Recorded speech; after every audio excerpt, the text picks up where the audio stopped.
Daksha stared in disbelief, a flicker of surprise flashing across his face. He couldn't believe what had just happened. He thought to himself that it was impossible. Did he really possess a skill capable of blocking the eye of the sage?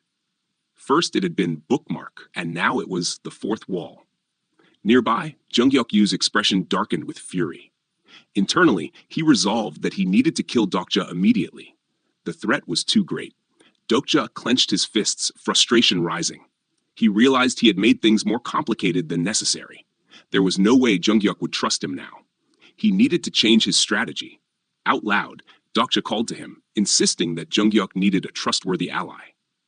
He argued that clearing Scenario 46 alone was impossible, and Junghyuk knew it. Junghyuk narrowed his eyes and demanded to know how Dokja had such knowledge. He asked if Dokja, too, was a regressor. Dokja dismissed the question, saying that his identity wasn't important. What truly mattered was that he could be of use. Junghyuk scrutinized Dokja with growing suspicion.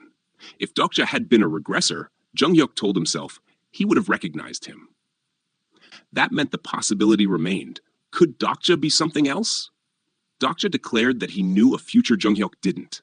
Suddenly, Junghyuk's eye glowed as a system window appeared before Dokja. Junghyuk Yu has activated the lie detection skill. The skill has verified that you are telling the truth. Junghyuk's eyes widened in shock. He questioned inwardly if another prophet could truly exist in Korea, other than Anna Croft. The narration interjected briefly. Prophet, the rarest attribute in Se, one that allowed a character to perceive the future and passively neutralize detection skills. To the author's knowledge, only one such character had held this ability. Junghyuk then asked Dokja directly if he could use future sight. Dokja replied hesitantly, something like that. Junghyuk asked if Dokja had known he would be here. Dokja confirmed that he had. Dokja went on to point out that Junghyuk had a special power. He, too, had knowledge of the future. However, Dokja reminded him that this knowledge was incomplete. Internally, Dokja reflected on how regressors repeated their lives to gain knowledge of the future. But the more they changed the present, the less accurate that knowledge became.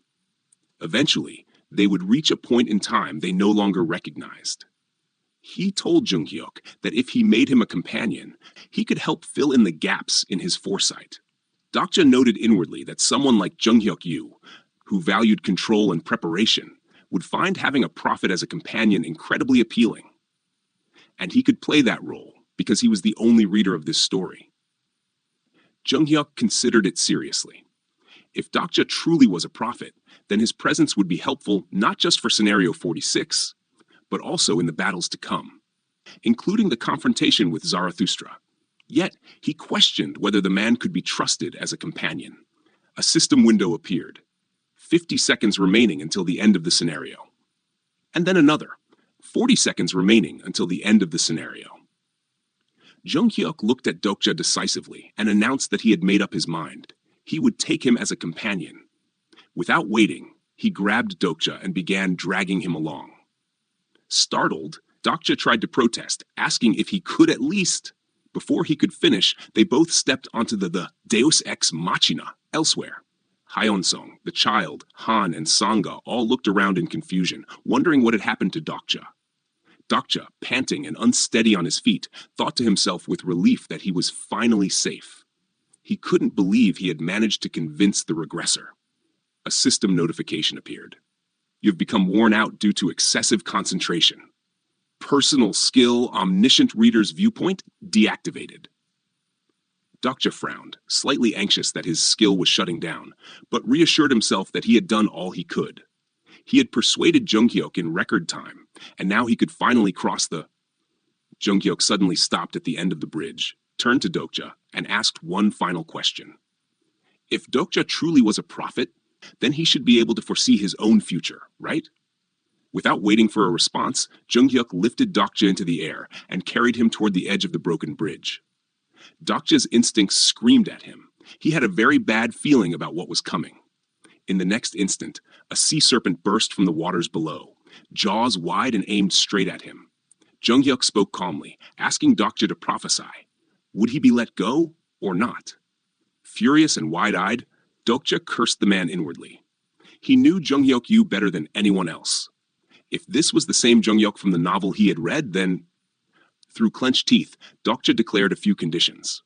First, he wasn't Jung-hyuk's lackey, and he demanded to be treated as an equal. Second, just as he had agreed to cooperate, Jung-hyuk had to promise the same. Jung-hyuk asked if that was his final answer. Dokja smirked and told him to just let go and get lost, calling him a bastard.